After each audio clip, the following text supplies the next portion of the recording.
A'udzu billahi minasyaitonir rajim. Bismillahirrahmanirrahim. Assalamualaikum warahmatullahi wabarakatuh. Oke, Ibu yang dirahmati dan diberkahi oleh Allah Subhanahu wa taala, kita lanjutkan untuk materi hari Senin ini. Satu materi yang pertama sudah saya sampaikan, yaitu sejarah perkembangan ilmu tajwid. Alhamdulillah, Ibu yang dirahmati dan diberkahi oleh Allah Subhanahu wa taala. Kali ini kita akan masuk tema yang kedua untuk di hari Senin, yaitu biografi Imam Qiraah. Kenapa perlu kita mempelajari tentang biografi Imam Qiraah? Karena dalam tata cara membaca Al-Quran itu ada beberapa macam riwayatnya. Ada beberapa cara membacanya, lahjah atau logika atau dialek bisa kita katakan.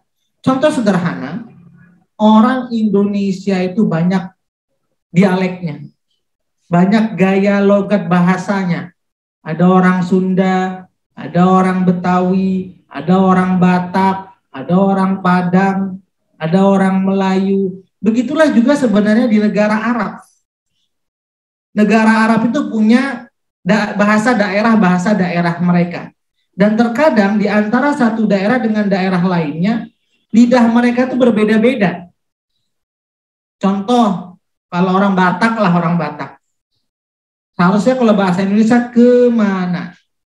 Tapi orang Batak nggak bisa. Kemana kau? Kemana? Disuruh kemana nggak bisa. Kemana? Kemana? Nah, begitu juga ada orang Arab. Kenapa bahasanya? Kalau kita mungkin bisa mengucapkan wadduha. Tapi ada orang Arab disuruh A nggak bisa. Wadduha, dia bacanya E saja. Karena dipaksakan nggak bisa. Itu asal muasalnya. Sama seperti mungkin, mohon maaf ya, ini tidak menyinggung daerah, tapi ini memudahkan kita untuk paham. Contoh lagi, orang Sunda nggak bisa fa, agak sulit. Pa, itu mungkin salah satu, ya itu seperti orang Batak. Bilang kita sepeda, kalau mereka sepeda, orang Batak kan sepeda, mau ke mana kau? Gitu kan nggak bisa, dipaksa harus A. Kemana? Mereka sulit sekali mengucapkannya. Kenapa? Karena sudah terbawa oleh dialek mereka yang melekat dalam diri mereka. Sehingga ketika sudah melekat, sulit untuk diperbaiki. Terkadang kita juga, Bu ya, baca Quran, kalau sudah terbiasa bacanya salah selama ini, mau perbaikinya untuk jadi benar, perlu proses. Terkadang sulit, nggak bisa berubah-berubah juga. Karena sudah melekat menjadi darah daging yang salah itu. Maka begitulah orang Arab dalam belajar Quran. Maka diturunkan Quran kepada Nabi Muhammad itu dengan 7 langgam atau 7 dialek. Karena secara garis besar, secara umum dialeknya orang Arab itu paling tidak ada 7. Walaupun banyak, tapi yang masyhur, yang terkenal itu yang bisa dikaitkan dengan bahasa Arab resmi ada 7. Ini sejarahnya, Bu. Jadi kalau ditanya, apakah Quran itu diturunkan oleh Allah melalui malaikat Jibril kepada Nabi Muhammad seperti yang Quran kita baca? Tidak. 7-7-nya itu malaikat Jibril membacakan di depan Nabi Muhammad. Seperti ada ketika contoh wadduha, yang lainnya wadduha, ada alaihim, ada alaihum. Kalau kita bacanya ihdinas sirahul shad, tapi ada orang yang dipaksa mengucapkan shad itu sulit. Akhirnya sin, ihdinas sirah. Tapi ada orang yang nggak bisa mengucapkan shad, ada orang nggak bisa mengucapkan sin, hanya bisanya zai. Orang Arab, ihdinas zirat. Jadi seperti itu. Dan itu langsung diturunkan malaikat Jibril kepada Nabi Muhammad. Nanti kita akan bahas bagaimana satu persatu siapa Imam Qiraah tersebut. Jadi kalau ditanya, apa itu Qiraah? Qiraat, yaitu cara membaca Al-Quran berdasarkan dialek Arab yang telah ditetapkan oleh baginda Rasulullah SAW. Itulah Qiraah. Dan dari Qiraah ini berbagai macam dialeknya, ada yang sebagian tidak merubah makna, ada sebagian yang merubah makna. Maka kenapa juga salah satunya ilmu tafsir itu banyak berbeda pendapat para ulama. Mungkin ahli tafsir ini mengambil bacaan riwayat Qalun, mungkin ahli tafsir ini mengambil bacaan riwayat Hafs, sehingga hukum-hukum fikih itu juga banyak berbeda-beda. Karena juga kenapa? Yang mereka pahami itu kan Quran. Orang ahli fikih memahaminya Quran. orang ahli contoh yang lain-lain juga merujuknya kepada kitab suci Quran, karena memang kitab Quran ini adalah hadis adalah sumber rujukan bagi umat Islam. Apapun cabangnya, fikih, contoh yang lain lagi, hadis atau yang lainnya sejarah, maka mereka merujuknya kepada Quran. Sejarah, contoh orang-orang terdahulu merujuknya ke bagaimana melihat sejarah-sejarah yang ada dalam Quran. Maka dengan berbagai macam qiraah tersebut otomatis akan banyak berbeda pendapat dari segi penafsirannya, karena memang cara bacanya juga sudah berbeda. Itu makna dari qiraah. Kemudian kalau di sini dikata jadi secara bahasa qiraah itu bentuk jamak dari qiraah yang merupakan isim dari masdar qara'a yang berarti bacaan atau membaca.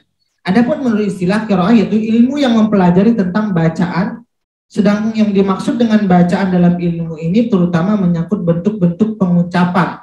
Maksud tadi dialeknya orang Arab yang sudah ditentukan oleh baginda Rasulullah SAW. Jadi qiraah di sini beda dengan ilmu tajwid. Ilmu tajwid, ilmu yang membahas bagaimana cara membaca qiraah tersebut. Kalau kita mungkin riwayat Imam Asim, riwayat Hafaz, idgham bi gunnah harus dengung. Wa may ya'mal tapi di riwayat lain idgham bi gunnah mereka tidak berdengung.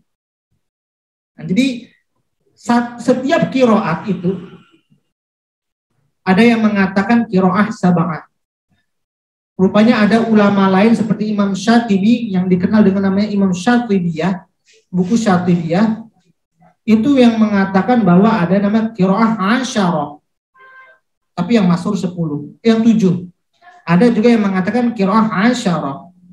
Itu tambah 3 lagi. Ketika dicek rupanya masih ada qiraah 3 lagi yang belum masuk di qiraah yang 7, qiraah sab'ah. Berarti 10. Rupanya ada ulama lagi yang mencek. Ada 4 lagi. Tapi yang 4 ini dinamakan qiraah syadzah. Jadi kalau ditanya totalnya semuanya ada 14. Apa perbedaannya? Qiraah yang sab'ah yang 7 ini boleh dipakai dalam sholat bacaannya. Boleh juga dipakai untuk baca Quran seperti kita. Itu qiraah yang 7 yang disepakati ulama.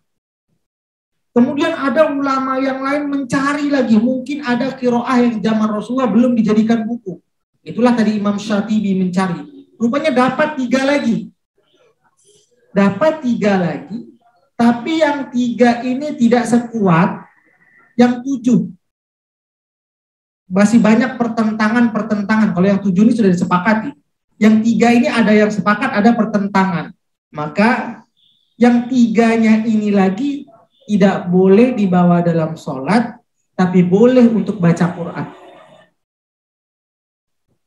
Nanti imam 3 yang berikutnya ada tambahannya di bawah nih nama-namanya.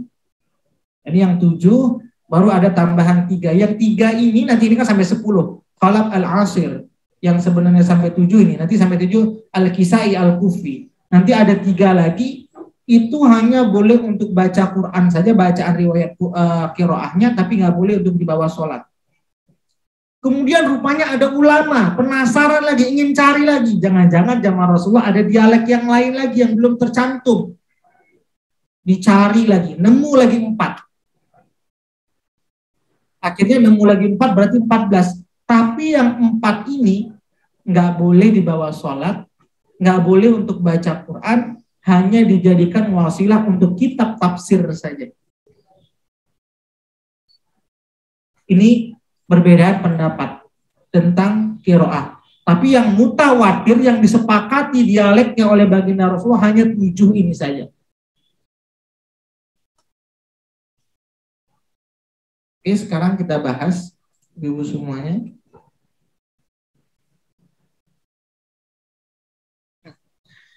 Qiraah berarti berbeda dengan tajwid. Qiraah menyangkut cara pengucapan lafaz kalimat dan dialek lahjah kebahasaan Al-Quran, sedangkan tajwid sesuai pengertiannya adalah pengucapan huruf Al-Quran secara tertib sesuai dengan makhraj dan bunyi asalnya. Jadi tajwid menyangkut tata cara kaidah teknis yang dilakukan untuk memperindah bacaan Al-Quran. Jadi qiraah ini adalah bacaan yang sudah diturunkan malaikat Jibril kepada Nabi Muhammad sesuai dialeknya orang Arab, Kemudian cara membaca dialek tersebut, cara membaca Qur'annya tersebut, cara membaca qiraahnya tersebut dituntun dengan ilmu tajwid. Jadi dia nggak boleh keluar dengan ilmu tajwid. Jadi qiraah sab'ah ini dia nggak boleh keluar dari warattilil Qur'an tartila. Nggak boleh keluar dari bacaan tartil. Apa itu bacaan tartil? Bacaan yang keluar bacaan yang dibaca dengan sesuai kaidah ilmu tajwid. Maka Imam Asim punya kaedah tajwidnya sendiri yang seperti kita pelajari sekarang. Imam yang lain punya kaedah tajwidnya sekarang. Jadi kalau ditanya ibu-ibu, Bu Rina sekarang belajar Quran, belajar tajwidnya pakai tajwid apa? Tajwid bacaan Imam Asim riwayat Hafiz. Yang kita pelajari tajwid sekarang. Kenapa? Imam Asim riwayat Hafiz ini adalah bacaan yang paling masyhur untuk di wilayah Asia Tenggara. Oke. Kemudian para sahabat mempelajari cara pengucapan Al-Quran langsung dari baginda Rasulullah. Bahkan dari beberapa sahabat, secara sahabat resmi direkomendasikan oleh Rasulullah sebagai rujukan sahabat yang lainnya dalam pengucapan Al-Quran. Di antaranya dalam kitab Sahih Al-Bukhari telah mengemukakan tentang 7 penghafal Al-Quran dengan 3 riwayat mereka. Jadi dalam sebagian hadis ada yang menyampaikan hanya 3. Di riwayat hadis yang lain ada menyampaikan 2, di riwayat yang hadis yang lain ada menyampaikan 1. Jadi 7 total semuanya sahabat Nabi yang direkomendasikan. Kalau seandainya kalian ragu tentang bagaimana 7 qiraah ini, tanya kepada 7 sahabat ini. Kalau kalian tanya kepada 7 sahabat ini, insya Allah kalian akan mendapatkan bacaan yang benar. Kenapa? Karena 7 sahabat ini adalah 7 sahabat Nabi yang langsung belajar kepada baginda Rasulullah bagaimana cara membaca seluruh qiraah yang sudah diajarkan malaikat Jibril kepada Nabi Muhammad. Mungkin sahabat lain tetap ada belajar menghafal Quran kepada baginda Rasulullah. Mungkin hanya sebagian 1 riwayat saja. Ada yang mungkin 2 riwayat saja. Enggak seperti 7 sahabat ini yang seluruh riwayatnya menguasai. Ini spesialnya 7 sahabat ini. Jadi ke-7-7-nya tuh nempel di otak. Termasuk ada guru saya, Ustaz Rusdi Kinan di Bukit Tinggi sana. Ketika saya masih kuliah di Padang, beliau adalah salah awal-awal orang Indonesia juga yang pertama sekali belajar ilmu qiraah di Madinah Al-Munawwarah. Beliau masih hidup, sekarang sudah tua sekali di Bukit Tinggi sekarang tinggalnya. Tidak jauh dari Jam Gadang, rumah beliau.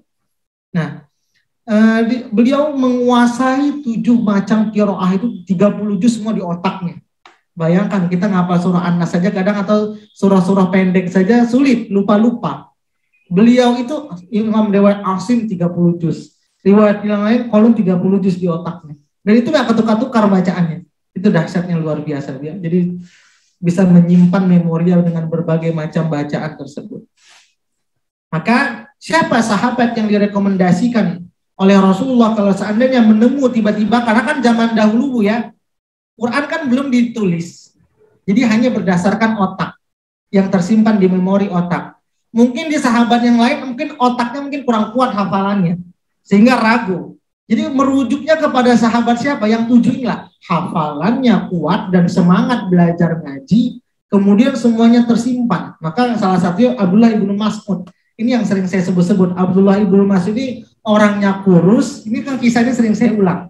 Tiba-tiba diledek sahabat Nabi. Kenapa kelebihannya? Setiap Quran diturunkan beliau langsung. Apapun kegiatannya beliau tinggalkan, langsung pergi ke rumah baginda Rasulullah untuk belajar ngaji. Terdengar, wahyu baru turun ini. Semua aktivitas langsung ditinggalkan, langsung pergi ke rumah baginda Rasulullah untuk belajar ngaji tersebut, untuk mendengar bagaimana bacaan Quran yang sudah diturunkan. Ini semangatnya Ibnu Mas'ud dan sahabat-sahabat yang lainnya. Maka siapa nama sahabat tersebut?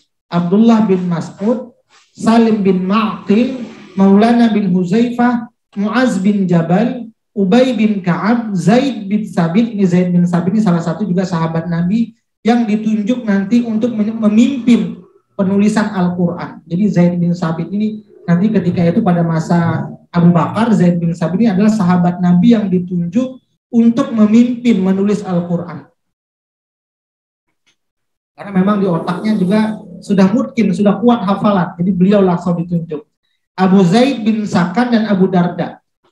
Kemudian mana dari sahabat Nabi yang 7 ini yang dijelaskan dalam hadis bahwa Rasulullah menyampaikan 7 sahabat yang harus kita ambil, diriwayatkan dari Abdullah bin Amr bin As, ia berkata, an Abdillah bin Amr qala sami'tu an-nabiy sallallahu alaihi wasallam yaqul khudhul Qur'an min arba'ati min Abdillah bin Mas'ud wa Salim wa Mu'adz bin Jabal wa Ubay bin Ka'ab. Nah, di hadis ini Rasulullah pertama menyampaikan 4 sahabat. Aku mendengar Rasulullah SAW bersabda, ambillah Al-Quran dari 4 sahabatku. Abdullah ibnu Mas'ud. Jadi yang pertama di sini Abdullah ibnu Mas'ud. Ini sudah ada yang pertama Abdullah ibnu Mas'ud. Masuk. Yang kedua Salim bin Ma'qil Maulana Abi Huzaifah. Ini namanya Salim, tapi nama panjangnya adalah Salim bin Ma'qil Maulana bin Huzaifah, Abi Huzaifah. Yang kedua, Mu'adz bin Jabal. Kemudian, Ubay bin Ka'ab. Jadi, Ubay bin Ka'ab. Di hadis ini 4 Rasulullah menyatakan. Tapi di riwayat yang lain, Rasulullah ada menyampaikan lagi. Di riwayat yang lain dari Qatadah, ia berkata, an Qatadah qala sa'altu Anas bin Malik radhiyallahu anhu ma'a jama'al Qur'an ala ahdi Nabi sallallahu alaihi wasallam qala arba'atu kulluhum minal ansor. Ada sahabat Nabi yang 4 dari Ansor, Ubay bin Ka'ab wa Mu'adz bin Jabal wa Zaid bin Thabit wa Abu Zaid. Jadi dari yang di atas yang belum masuk adalah Zaid bin Thabit, tadi sudah ada. Zaid bin Thabit belum ada. Berarti di hadis nama yang di atas, hadis yang pertama hanya 4. Abdullah bin Mas'ud, Salim bin Ma'qil, Mu'adz bin Jabal, Ubay bin Ka'ab. Kemudian di hadis berikutnya ada 2 sahabat Nabi yang belum disebutkan sebelumnya, Zaid bin Thabit dan Abu Zaid. Ini berarti tambahannya Zaid bin Thabit dan Abu Zaid bin Sakhar. Kemudian di hadis yang lain ada lagi 1 sahabat Nabi yang belum disebutkan. An Anas bin Malik qala matan Nabi sallallahu alaihi wasallam wa lam yajma'al Qur'ana ghairu arba'ati Abu Darda wa Mu'adz bin Jabal wa Zaid bin Thabit wa Abu Zaid qala wa nahnu warithnahu. Rasulullah wafat sedangkan Al-Quran belum dihafal kecuali oleh 4 orang Abu Darda. Jadi ada sahabat Nabi yang belum masuk, yaitu Abu Darda. Nah, masuk Abu Darda. Diriwayatkan pula, jadi ini Abu Darda. Jadi Abu Zaid disebutkan dalam hadis di atas, penjelasan tersebut dapat diriwayatkan yang dinukil oleh Ibnu Hajar. Ini hanya penjelasan hadis. Menurut Abu Zaid penghafal Quran itu namanya Qais bin Sakan. Jadi nama Abu Zaid ini adalah Qais bin Sakan. Ia seorang laki-laki dari Bani Adi bin An-Najjar dan termasuk salah seorang paman kami. Ia meninggalkan dunia tanpa meninggalkan anak dan kamilah pewarisnya. Maka di antara sahabat yang populer dengan bacaan adalah Utsman bin Affan, Ali bin Abi Thalib, Ubay bin Ka'ab, Zaid bin Thabit, Abu Darda. Ini Utsman bin Affan juga sebenarnya termasuk sahabat yang populer, tapi tidak disebutkan oleh Rasulullah. Kenapa? Karena beliau juga bagian dari sahabat Nabi. Ali bin Abi Thalib, Ubay bin Ka'ab, Zaid bin Thabit, Abu Darda, Ibnu Mas'ud, Abu Musa al-Ash'ari. Dari mereka lah ini kebanyakan para sahabat dan tabi'in di seluruh daerah belajar. Kemudian dari para tabi'in tersebut menyebar ke kota-kota besar pemerintahan Islam. Jadi guru besarnya Al-Quran setelah sepeninggalnya Rasulullah, siapa guru-guru yang ahli di bidang Quran? Inilah mereka. Utsman bin Affan, Ali bin Abi Thalib, Ubay bin Ka'ab, Zaid bin Thabit, Abu Darda, Ibnu Mas'ud, Abu Musa al-Ash'ari. Kemudian nama-nama ini selainnya tadi Mu'adz bin Jabal. Ini adalah guru-guru besar Al-Quran ketika sepeninggal Rasulullah. Jadi kalau ada hal-hal yang meragukan ada orang, karena kan zaman itu masih proses pengumpulan Quran. Takut apa yang ada di kepala mereka isinya mungkin ragu dengan hafalannya, maka merujuk kepada pakar Quran tersebut. Selain mereka hafal Quran, menguasai bahasa Arab, kemudian seluruhnya menerima dari Al-Fatihah sampai An-Nas. Ada mungkin sahabat Nabi ketika hidup bertemu zaman Rasulullah, mungkin dia masih anak-anak. Sehingga tidak selesai 30 juz belajar dengan Rasulullah. Mungkin ada yang dapat 10 juz, mungkin ada yang dapat 5 juz. Mungkin juga seperti kita, Bu, ya, mungkin punya guru ngaji. belajar setoran hafalan kepada guru ngaji, atau setoran bacaan. Ketika kita baru belajar ngajinya sampai 5 juz, gurunya meninggal. Akhirnya cuma 5 juz. Karena mungkin kita belajar ngaji, kita masih anak-anak, gurunya udah usia 70 tahun. Sehingga nggak selesai. Mungkin begitu juga para sahabat, ada yang masih kecil, sedangkan Rasulullah sudah akhir-akhir usianya, jadi nggak selesai.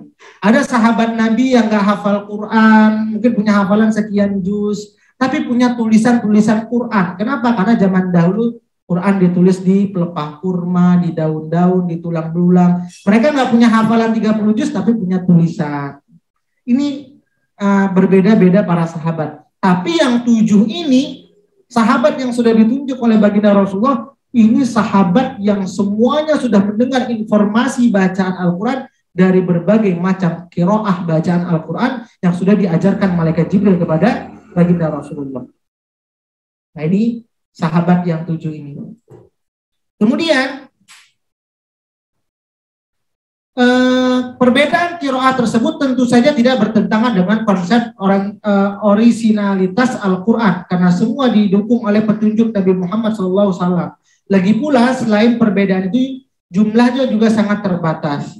Juga sampai hikmah untuk memberikan kemudahan dan pembacaan dan sekaligus menunjukkan keluasan makna Al-Quran. Jadi dengan berbagai macam qiraah itu, pertama memudahkan bagi orang Arab untuk mengucapkan Quran tersebut karena tergantung dialeknya.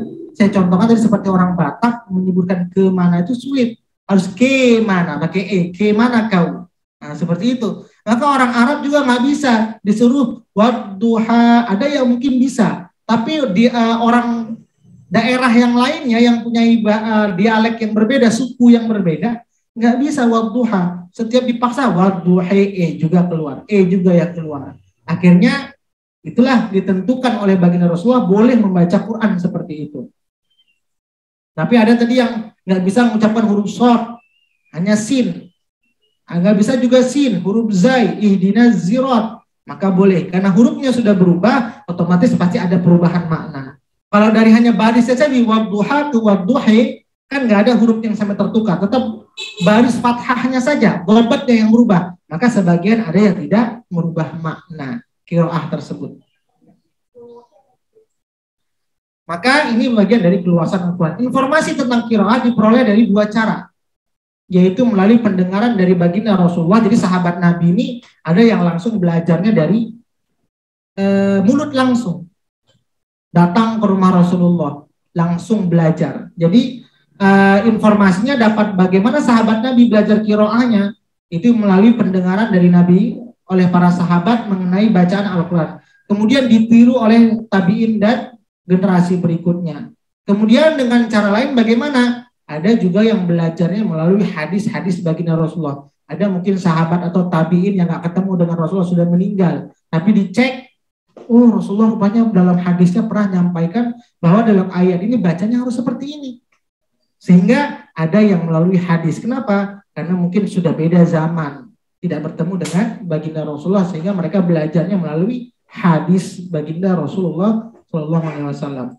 Maka qiraah yang sahih, mana qiraah yang bisa diterima, yang bisa diucapkan untuk membaca Quran, harus memenuhi beberapa syarat. Disebut qiraah yang sahih harus memenuhi beberapa syarat. Yang pertama, muwafaqah bil arabiyyah. Dia harus sesuai dengan bahasa Arab yang resmi. Kenapa? Karena Quran diturunkan dengan bahasa Arab. Dalam surah Yusuf, inna anzalnahu Qur'anan Arabiyyah. Harus menggunakan bahasa Arab. Kalau dia keluar dari bahasa Arab, ini qiraahnya nampaknya dalam kata-kata bahasa nggak dipakai, maka dia tidak termasuk bacaan qiraah.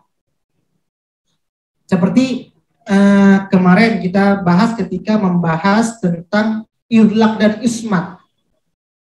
Jadi idlaq itu adalah untuk mendeteksi farra min lubin. Kalau dikaitkan dengan makhraj, dia hanya membahas idlaq dan ismat, posisi makhraj depan dan belakang. Kalau ada farra min lubin itu berarti kalau ada huruf kaidah bahasa Arab yang terdiri dari ada kalimat farra min lubin, huruf farra mim nun lam ba, yang bahasa Arab itu lebih dari 3 kosakata, karena bahasa Arab itu sebenarnya dia terdiri dari 3 kosakata. jalasa, duduk, itu asal mulanya. Nanti majelis, tempat duduk, itu sebenarnya terdiri dari tiga kata. Qara'a, membaca, jalasa, qa'ada. Bahasa Arab itu selalu terdiri dari tiga kata. Nah, kalau dia keluar dari tiga kata atau tiga huruf tersebut, maka perlu dicek, ini bahasa Arab resmi atau tidak. Seperti kemarin asjud. Asjud itu terdiri dari 4 huruf, ain, sin, jim, dal. Artinya emas. Tapi karena dia terdiri dari 4 huruf, ada tidak huruf idlaq di dalamnya. Farra min lubin, rupanya tidak ada. Ini berarti bukan bahasa Arab resmi. Bahasa Arab resminya apa, emas? Zahbun. Karena dia terdiri dari 3 huruf, nggak perlu dicek dia pakai huruf idlaq. Otomatis itu bahasa Arab resmi. Jadi ada untuk mendeteksi dia bahasa resmi atau tidaknya melalui dari huruf ismat. Maka begitu juga kalau seandainya ada bahasa Arab yang tidak resmi, kita cek, oh ini dia tidak layak digunakan untuk qiraah bacaan Quran. Jadi kita mendeteksi. Karena memang zaman dahulu kan Quran ingin dikumpulkan, harus deteksi dulu, ini masuk bahasa Arab resmi atau tidak. Kemudian, muwafaqah bi ahdi rasmi Utsmani, sesuai dengan salah satu penulisan mushaf Utsmani. Jadi sesuai, nanti kita akan bahas Rosam Utsmani. Dia tidak keluar dari kaedah penulisan Rosam Utsmani. Contoh, ada orang baca Quran, Maliki Yaumiddin. Tapi ada orang baca, Maliki Yaumiddin. Pernah dengar ada orang baca gitu Bu, qiraahnya? Dibaca pendek. Contoh riwayat Kholaf, Qolun itu mungkin dibaca pendek. Maliki Yaum, kalau kita Imam Asyid, riwayat Hafiz banyak. Maliki Yaumiddin.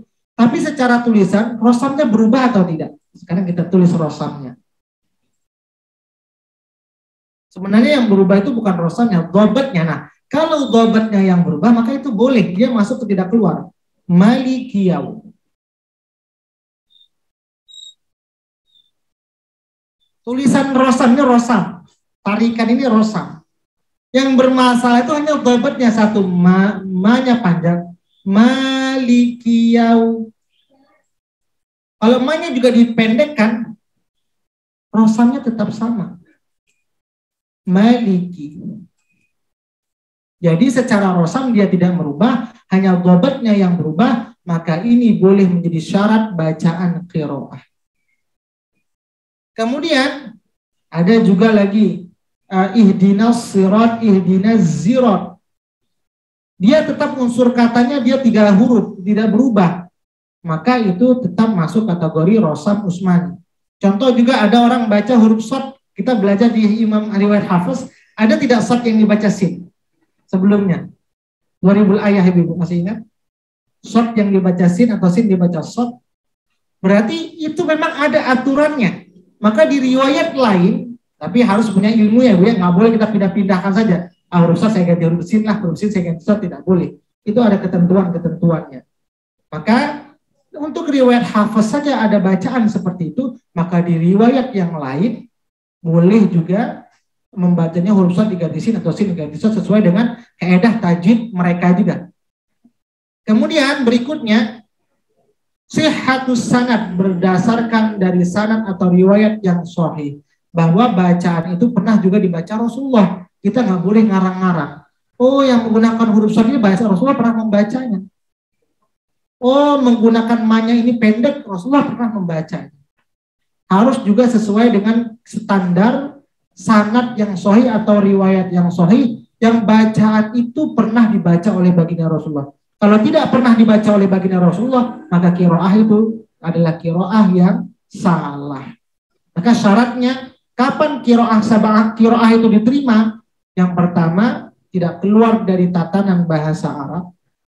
Yang kedua, sesuai dengan tulisan Rosam Utsmani, tidak keluar dari kaedah Rosam Utsmani. Yang ketiga, harus ada riwayat atau Rasulullah pernah menyampaikan kepada sahabat yang lain ketika mengajarkan bacaan tersebut. Nah, siapa saja biografi Imam Qiraah tersebut? Yaitu Imam Nafi' al-Madani. Muridnya siapa yang meriwayatkan yang paling masyhur? Muridnya itu banyak Ibu. Jadi Imam Nafi' al-Madani memiliki murid yang banyak. Tapi di antara banyak murid beliau itu diambil murid yang paling lancar, yang paling pintar, yang paling kuat dari segi hafalannya. Maka diambil semua diseragamkan menjadi dua, yaitu Imam Nafi ini adalah Qalun dan Warosh muridnya. Jadi ada nanti Imam Nafi bacaan Qalun dan Warosh. Contohnya bagaimana bacaan Qalun dan Warosh? Contoh kalau Qalun biasa terkadang banyak alaihim. Kalau kita alaihim, mereka kalau dipaksa baca alaihim sulit mulut mereka. Maka ada dialek di Arab, orang Arab itu ketika dibaca alaihim sulit mulut mereka mengucapkan alaihim, maunya alaihimu terus. Maka ini menjadi dialek bagi mereka, boleh membaca Quran seperti itu. Kemudian Imam Ibnu Katsir Al-Makki, siapa muridnya yang mempopulerkan bacaan beliau? Bazzi dan Kumbul. Nanti ini kalau ingin dengarnya kita juga harus belajar tajwid ya, kita nggak bisa mereka-reka bacanya gimana. Harus mempelajari tajwidnya, buka. Maka kalau ibu-ibu yang pergi ke Mekah, itu di Mekah tuh ada dijual Quran riwayat Warosh, Quran riwayat Hafiz, Quran riwayat Khalaf. Kalau di Indonesia ini karena Timur Tengah bacaan mayoritasnya bacaan Hafiz, maka Qurannya lebih banyak dijual Quran riwayat Hafiz. Maka kalau seandainya kita mungkin agak aneh ya Bu ya, dengar ada orang baca contoh Malikiyau atau Wattuhi Walaili idza saja, agak aneh kita bacanya. Tapi contoh seperti di Maroko itu pakai riwayat Warsh. Ada guru saya yang kuliah di Maroko. Ketika beliau sana baca Quran pakai Wadduha Walaili idza saja, mereka aneh dengar. Karena kebiasaan lahjah di daerah mereka sulit mengucapkan A pakai E. Jadi begitulah sebenarnya kita aneh mendengarnya, mereka juga akan aneh mendengar bacaan Quran kita. Seperti itu Ibu.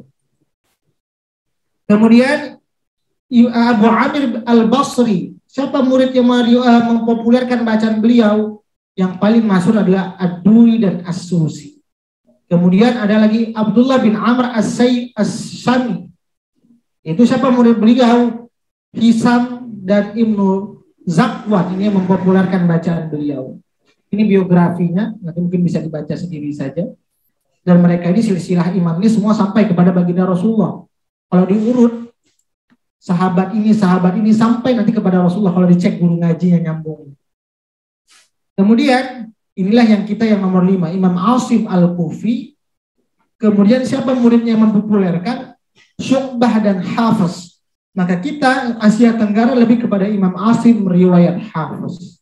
Karena bacaan Syu'bah dan Hafiz ini walaupun mereka satu guru, terkadang mereka karena guru ini Imam Asim ini menguasai bacaan yang lain, maka mereka terkadang Syu'bah ini mengambil suatu bacaan yang lain dan Hafiz ini mengambil bacaan seperti yang kita baca sekarang dari gurunya. Kemudian Hamzah Al-Kufi, siapa yang mempopulerkan bacaan beliau? Khalaf dan Khallad. Kemudian Al-Kisai Al-Kufi, itu Abu Haris dan Ad-Duri. Kemudian ada 3 qiraah lagi. Tadi saya katakan, kalau yang 7 ini bisa dibawa dalam sholat, tapi yang 3 lagi, 7 ini bisa dibawa sholat dan baca Quran. Yang 3 lagi hanya untuk baca Quran saja, tapi tidak untuk sholat. Siapa saja? Abu Ja'far Al-Madani. Siapa murid yang mempopulerkan? Ibnu Wardan dan Ibnu Jammaz. Kemudian Ya'qub Al-Basri. Siapa yang mempopulerkan? Ruwais dan Rawh. Kemudian Khalaf dan Al-Asir. Siapa yang mempopulerkan muridnya? Ishaq dan Idris. Maka inilah biografi bacaan Imam Qiraah. Dan dari setiap bacaan yang mereka baca itu harus sesuai dengan ketentuan yang sudah berlaku, syarat-syaratnya yang 3 di atas. Kemudian ada tajwid yang harus dituntun dalam proses baca Qur'annya. Tidak boleh keluar dari ketentuan tajwid yang sudah berlaku sesuai dengan aturan-aturan cara membacanya. Maka inilah ibu-ibu tentang qiraah sab'ah. Untuk apa faedahnya? Untuk apa keuntungannya ada qiraah sab'ah ini? Kalau kita melihat pada buku Manna Al-Qotton ini, Syekh pakar ilmu Al-Quran, beliau mengatakan yang pertama tujuannya menunjukkan betapa terjaganya dan terpeliharanya kitab Allah dari perubahan dan menyimpan fadhail kitab itu mempunyai sekian banyak dari segi bacaan yang berbeda-beda. Maksudnya di sini adalah tujuannya untuk memudahkan bagaimana orang-orang tersebut, orang Arab dalam mengucapkan Al-Quran tersebut, ini faedahnya. Kemudian bukti kemujizatan Al-Quran, ini beliau katakan bahwa dengan seperti itu berbagai macam qiraah bacaan itu salah satu kemujizatan dari Al-Quran. Kemudian apalagi keutamaannya, salah satu dengan bacaan qiraah tersebut untuk menjaga Al-Quran terpelihara sampai akhir zaman. Karena memang dialek kita ini banyak berbeda-beda, Bu ya. Jadi dengan berbagai macam bacaan tersebut kita bisa mengikut bagaimana dialek yang mudah diucapkan dari lisan kita, sehingga tidak menyulitkan bagi orang yang ingin belajar Al-Quran. Inilah salah satu keutamaan bagaimana keutamaan dari qiraah sab'ah tersebut, sehingga bisa luas makna tafsir dari Al-Quran karena berbagai macam qiraah bacaan. Silakan ibu-ibu yang mau tanya tentang qiraah ini. Saya kembalikan kepada Bu Mela. Ya, baik, kita buka sesi tanya jawab. Ibu-ibu ada yang mau bertanya? Sudah ada. Ibu Momi, silakan Ibu Momi. Makasih Mela. Assalamualaikum Pak Ustadz. Pak Ustadz, tadi ada dikatakan itu faidah qiraah sab'ah. Apa sebetulnya memang disebut dengan qiraah sab'ah aja gitu Pak Ustadz? Ya. Kenapa qiraah sab'ah? Karena 7 ini yang disepakati para baginda Rasulullah. Dan orang Arab itu dialeknya banyak. Tapi dialek yang disepakati yang dekat dialek itu dengan bahasa Arab resmi hanya 7 dialek saja. Maka dikatakan qiraah sab'ah. Bahkan di Quran itu dikatakan sab'ul masani minal Qur'anil azim. Para ulama berbeda pendapat. Kita boleh buka surah Al-Hijr ayat 87, surah yang ke-15. Ada kalimat sab'ah, qiraah sab'ah. Boleh dibaca ayat. A'udzu billahi minasyaitonir rajim. Bismillahirrahmanirrahim. 87 ya, maaf. Latamud dan naik satu ayat lagi, Bu. 87, naik satu ayat lagi. Walaqad ya. Walaqad atainaka sab'an ya. Ya, sab'ah. Itu sab'ah. Naik qiraah sab'ah. Sab'ah. Walaqad atainaka sab'an minal mathani wal Qur'an. Sedikit lagi ya Pak Ustaz. Diulang lagi Pak Ustaz. Boleh dari wal Qur'an saja, wal Qur'an. Wal Qur'anal azim. Satu ayat Pak Ustaz, 87. Ya, 87 terjemahnya. Dan sungguh kami telah memberikan kepadamu 7 ayat yang dibaca berulang-ulang dan Al-Quran yang agung.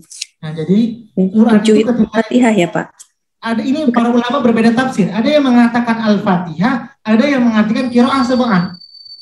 Para ulama berbeda dalam menafsirkan ayat ini.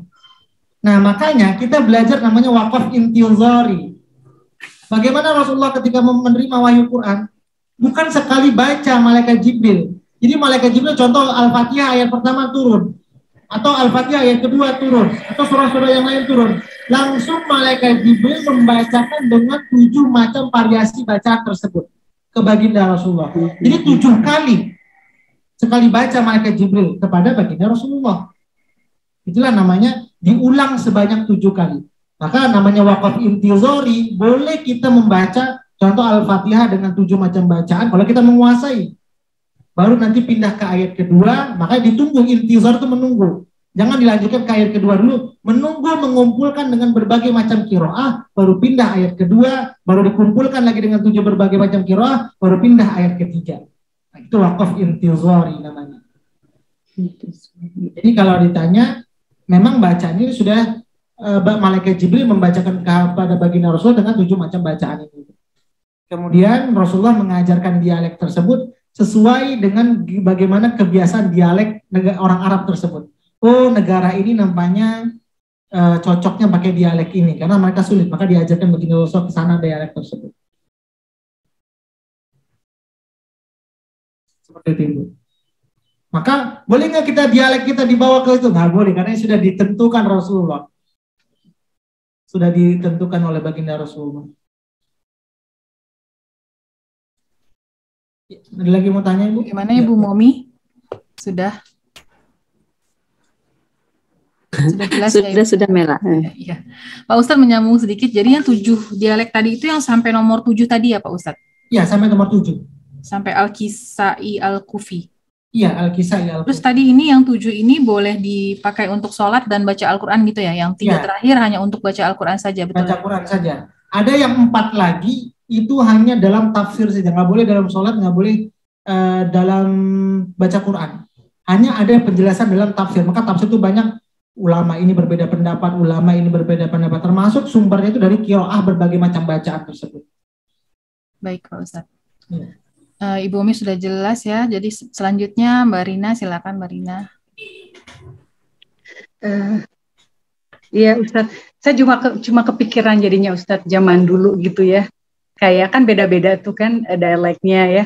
Terus kayak saya kepikiran sama Bilal Ustadz. Itu bagaimana? Berarti Rasulullah juga memikirkan gitu dari Afrika. Maksudnya berarti bukan cuma Arab aja kan Ustadz? Ya. Jadi dia memikirkan yang dari Afrika karena Bilal kan orang hitam ya Ustadz ya? Iya benar ini. Oke, jadi bukan Arab aja ya Ustadz ya? Ya. Intinya para sahabat yang ketika itu bertemu dengan Rasulullah kan berbagai macam daerah pendatang semua. Dan Rasulullah mengetahui, dan itu bedanya Rasulullah dengan guru kita sekarang ya Bu ya. Kalau Rasulullah itu tahu permasalahan sahabatnya sampai hal sekecil-kecilnya. Jadi Rasulullah itu gurunya para sahabat sebenarnya. Makanya bahagianya para sahabat itu langsung gurunya Rasulullah. Bertemu langsung. Makanya kalau zaman sekarang kita bayangkan kalau kita bertemu dengan Rasulullah, mungkin guru kita Rasulullah ya, betapa nikmatnya. Menatap wajah Rasulullah saja mengademkan hati, apalagi kalau dia berbicara. Menatapnya saja musuh sahabat itu bisa menjatuhkan pedang. Datang dari rumah mau menusuk Rasulullah, tapi bertemu Rasulullah pedangnya langsung jatuh. Baru menatap wajah Rasulullah, saking dahsyatnya. Dan begitulah sahabat Nabi. Kenapa? Para sahabat itu semuanya merasa dekat kepada baginda Rasulullah. Karena Rasulullah itu ketika melihat para sahabat, melihat sampai sedetail-detailnya sehingga merasa semua merasa dekat. Dengan sahabat ini merasa dekat, sahabat ini merasa dekat. Kalau kita kan merasa zaman sekarang, alah dia kan yang dekat dengan si A, kalau saya kan jauh. Ada seakan-akan tidak keadilan. Itulah bagaimana Rasulullah, karena melihat sampai sedetail-detail. Walaupun tadi kata Bu Rina, Bilal bin Rabah, ya begitu juga. Melihat Bilal bin Rabah ini masuk suku mana, dialek yang mana, nanti diajarkan kepada mereka seperti itu. Masya Allah. Oke, baik Ustaz. Jadi kepikiran aja, saya pikir, Masya Allah berarti sangat detail gitu ya. Itu ya, dia bukan orang Arab, orang Afrika, pasti juga kan punya beda dialek juga. Iya. Oke, baik Ustaz. Terima kasih. Makanya, Ustaz. Ketika pada masa Utsman itu kan mulai dikumpulkan Quran. Zaman dulu kan gak ada mesin tik ya, ditulis tangan. Pada masa baginda Rasulullah sudah ditulis. Belum dihafal. Kemudian pada masa Abu Bakar kemudian ditulis. Karena sudah banyak orang yang meninggal dunia. Mulai ditulis, tapi belum selesai. Pada masa Umar bin Khattab juga belum selesai. Kemudian pada masa Utsman baru selesai. Maka ketika selesai itu Quran ditulis dengan berbagai macam qiraah juga. Ditulis tangan. Nah, kemudian berapa banyak Quran yang ditulis tersebut? Hanya 7 mushaf.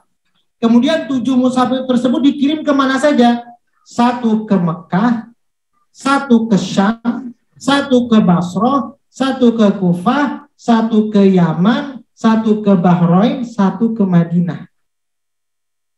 Jadi hanya 7 yang ditulis Quran tersebut. Kemudian bukan sekedar dikirim saja Quran tersebut ke negara-negara tersebut, guru ngajinya juga dikirim. Jadi untuk mengajarkan Quran tersebut. Jadi negara mana saja. Jadi kalau Indonesia karena belum ya. Ketika pada masa Utsman Quran sudah ditulis dan ditulis 7 Quran. Ditulis dengan tulisan tangan dari Al-Fatihah sampai Anas. Kemana saja negara yang dapat jatah Quran 7 tersebut? Makkah 1, Syam 1, Basrah 1, Kufah 1, Yaman 1, Bahrain 1, Madinah 1. Seperti itu.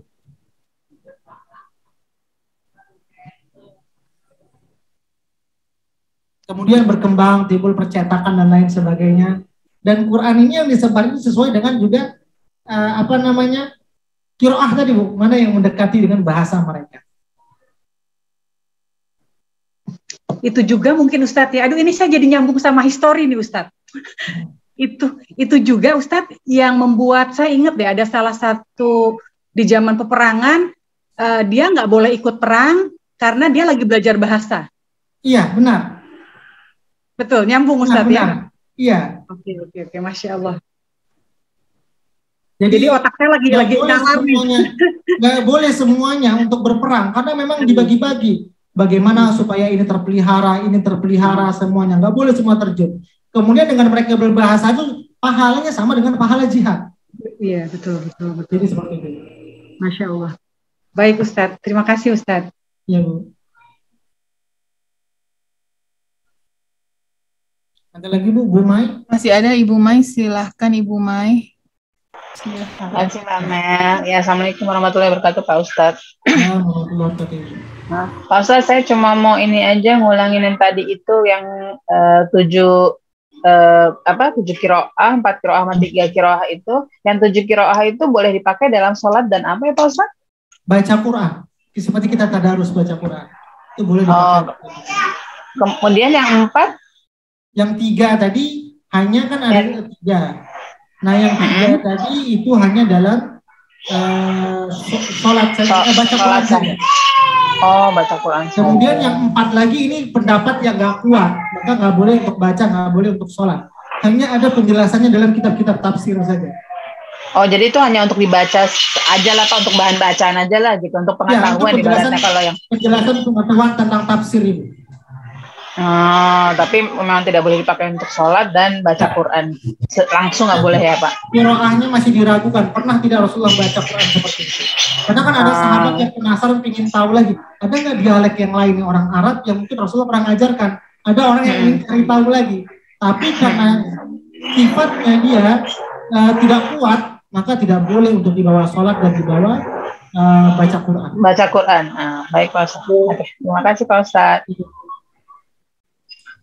Baik, ini di chat ada dari Ibu Momi, Pak Ustadz. Salam Ustadz, Al-Quran dikirim ke 7 negara itu dengan 7 sahabatnya Rasulullah, Zaid bin Sabit, dan lain-lain. Iya, benar Ibu.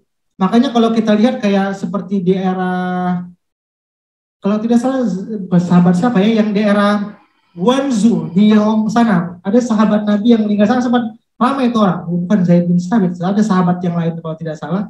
Itu kan ada sahabat Nabi yang makamnya di sana. Bagaimana mereka berdakwah ke Cina, semua diutus oleh baginda Rasulullah.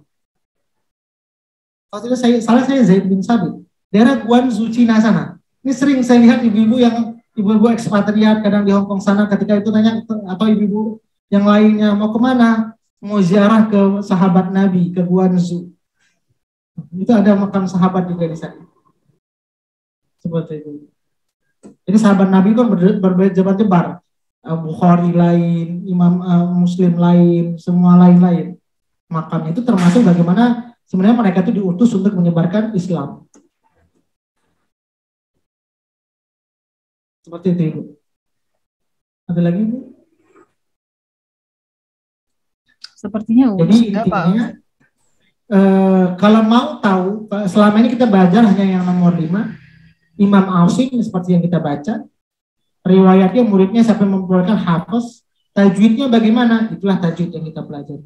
Kalau mau tahu lagi bacaan yang lain, karena ini kan perlu waktu yang lama. Kadang riwayat hafaznya kita belajar tajwidnya masih lupa-lupa kadang ya. Maka cari di YouTube, nanti cari ada kitabnya khusus. Jadi memang ada kitabnya khusus untuk cara membacanya. Nama kitabnya Syatibiyah. Kitab yang untuk membahas bagaimana cara bacanya. Kitab Syatibiyah. Tapi itu kitabnya dalam bahasa Arab. Jadi kalau mau tahu cara baca. Ada lagi pertanyaan Ibu? Jadi kalau mau tahu bacaan Qalun itu bagaimana, boleh dibuka di YouTube atau kita buka di YouTube contoh sederhana saja Bu ya. Bacaan Warsh. Ini sekedar sebelum kita meyakinkan.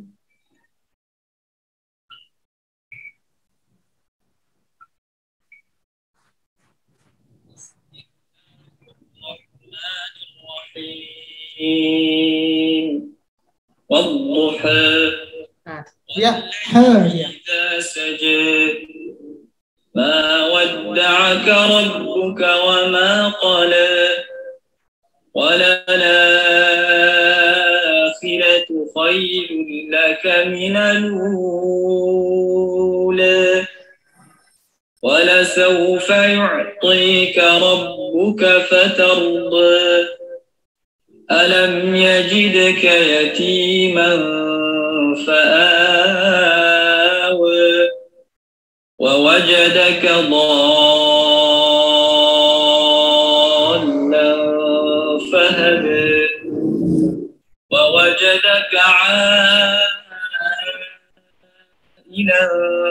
فأغنى فأما اليتيم فلا تقهر وأما السائل فلا تنهر وأما بنعمة ربك فحدث. Iya. Jadi itu riwayat Warsh. Ini kalau selama ini kita mungkin tashil itu ada di fusilat. Memudahkan. Tapi mereka walala ada yang dimudahkan juga. Tergantung nanti kaidah rumus tajwidnya masing-masing. Seperti itu. Ini yang lebih mendalam lagi. Jadi kalau menguasai qiraah ini otomatis ilmu tajwidnya juga banyak tersimpan di otaknya. Jadi kalau kita belajar, mungkin kalau sudah menguasai, mungkin boleh kita cari lagi ustadz atau siapa ustazah yang menguasai dengan riwayat yang lain, kita belajar tajwidnya lagi. Itu biasa sebenarnya Qurannya ada dijual juga, tapi itu Qurannya jualnya di Madinah. Mungkin nanti kalau umroh sudah boleh gampang ke Mekah, tidak banyak persyaratan, mudah-mudahan kalau seandainya kita semua ibu-ibu bisa umroh ya nanti kita cari di sana Qurannya. Jadi ibu-ibu punya, saya di Malaysia ada ya, Qurannya. Di sini juga ada, ini saya Qurannya ada. Kalau tidak salah.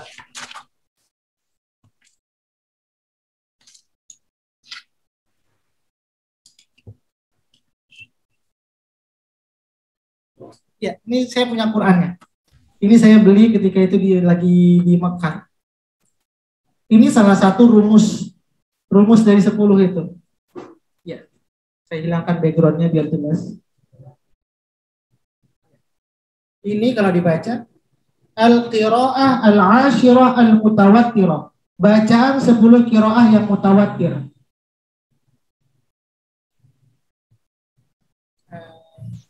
Ini tajwidnya berbeda juga ya Pak Ustadz? Ya, tajwidnya berbeda. Mana penjelasan tajwidnya? Ini di samping. Makanya pakai bahasa Arab. Mana dia? Nah, ini ya. Ini samping-samping ini ada tulisan. Iya. Ini tajwidnya. Tulisannya kecil banget ya Pak Ustadz. Ini kalau didekatkan ya. Iya. Enggak, maksud saya tulisan Al-Qur'annya kecil. Iya, tulisannya Quran kecil. Iya. Karena langsung dengan Qurannya ini ada penjelasan cara bacanya langsung di dalam. Betul. Tapi sekilas tadi mendengar untuk yang apa? Yang tebal-tebalnya yang di akhirnya tetap sama ya Pak Ustadz, ar gitu. Ada dari ukhri. Kalau saya ukhra tebal ya Bu ya. Nah, mereka jadi tipis. Nah, itu tergantung nanti bagaimana rumus tajwid mereka. Baik Ustadz. Iya. Sepertinya tidak ada lagi Pak Ustadz pertanyaan sementara ini. Bisa dilanjutkan. Jadi intinya paling tidak kita tahu namanya nggak asing ya Bu ya. Jadi kalau ditanya ada berapa qiraah bacaan yang disepakati oleh baginda Rasulullah, ada 7. 7 ini boleh dibaca dalam sholat, boleh di luar sholat. Kemudian ada 3 lagi hanya baca Quran saja tapi nggak boleh di bawah sholat, bacaan imam tersebut. Contoh, wah ini imam apa ya? Kita cari, tahu. Oh namanya imam ini, oh ini di luar dari yang 7. Maka hanya untuk ngaji saja, nggak boleh dalam sholat.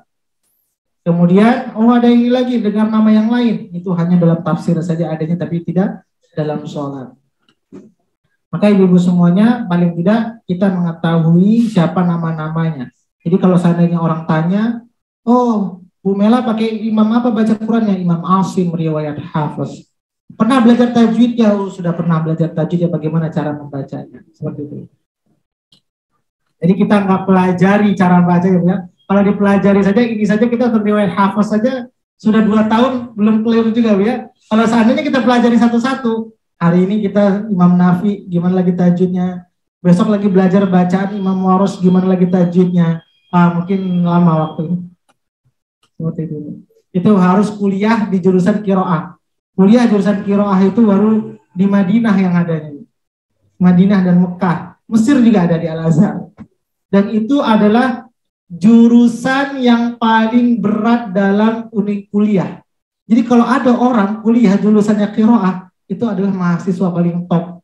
Mungkin kalau orang Indonesia, wah jurusannya dokter, ini begini-gini, atau jurusannya ini bagian perminyakan, wah ini luar biasa. Tapi kalau di Madinah dan Mekah, siapa yang berani ngambil jurusan qiraah, itulah orang yang paling cerdas dan orang yang paling pintar. Dan itu jurusan yang paling orang sulit untuk meminatinya. Jarang ada. Kenapa? Karena saking sulitnya belajarnya, harus menyimpan seluruh bacaan itu di kepala mereka dengan berbagai rumus-rumusnya. Jadi kalau seandainya ada orang jurusan qiraah, itu adalah mahasiswa paling top sebenarnya. Dan orang akan segan. Dan itulah beasiswa paling tertinggi di Timur Tengah. Di antara seluruh beasiswa yang ada adalah beasiswa jurusan qiraah. Itu beasiswa paling tinggi, paling mahal, Ibu. Jadi sulit sekali ya orang bisa menembus kuliah jurusan itu.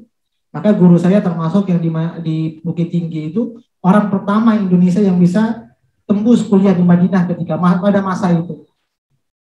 Jadi ahli qiraat ini di Indonesia masih jarang, masih langka. Kenapa? Karena belajarnya itu memang banyak yang harus dihafal. Selain Qur'annya dihafal, berbagai macam bacaan, tajwidnya juga harus ada di otak. Seperti itu. Apalagi kalau dengan tafsir-tafsir yang itu lebih mantap. Ya mudah-mudahan nanti generasi kita, anak ibu-ibu semuanya ada penerusnya. Karena nanti ilmu ini ilmu langka yang mungkin orang jarang berminat untuk mempelajari itu. Takut dikhawatirkan bisa punah. Maka sebenarnya dengan kita belajar qiraah itu mewarisi ilmu Nabi. Seluruh bacaan yang ada pada Nabi itu kita pelajari. Seperti itu. Iya Ustaz. Masya Allah. Ya mudah-mudahan. Ini kita satu aja belum selesai ya Pak Ustadz. Iya, satu saja masih belum clear kita. Tajwidnya masih kadang lupa-lupa banyak. Baca Quran yang satu ini kadang hurufnya suka kebalik-balik.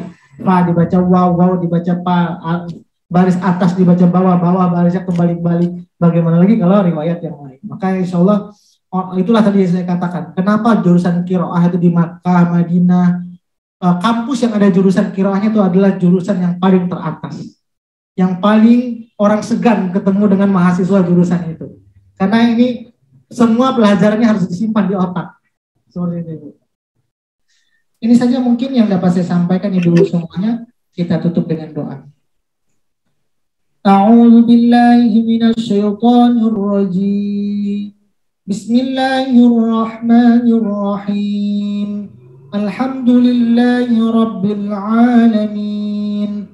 حمدا يوافي نعمه ويكافئ مزيده يا ربنا لك الحمد كما ينبغي لجلال وجهك الكريم وعظيم سلطانك اللهم صل وسلم على سيدنا محمد اللهم ارحمنا بالقرآن اللهم اجعلنا من أهل القرآن اللهم نور قلوبنا بالقرآن وزين أخلاقنا بالقرآن وادخلنا الجنة بالقرآن ونجنا من النار بالقرآن ربنا آتنا في الدنيا حسنة وفي الآخرة حسنة وقنا عذاب النار